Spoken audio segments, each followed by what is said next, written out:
কি করতেছো জান তুমি? আমি হ্যাঁ, আমি বেগুন ভর্তা বানাচ্ছি। বেগুন ভর্তা?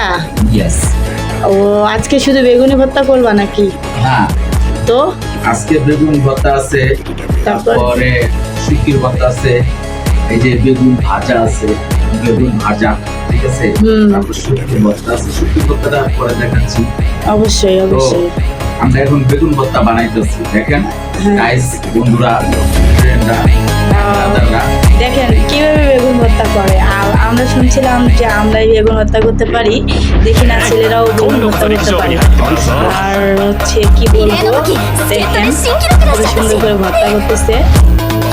আসলেই অনেক সুন্দর, মানে ছেলেরাও সব পারে কাজ করতে। অবশ্যই পারে। বেগুন ভর্তা করতেছে এখন, মানে বেগুন ভর্তা করার পর কি করবা? খাওয়া দাওয়া করবা কি? না, খাওয়া দাওয়া একটু পরে করবো। তাই? সময় এখন বাজে মাত্র 7টা। কয়টার দিকে খাবা?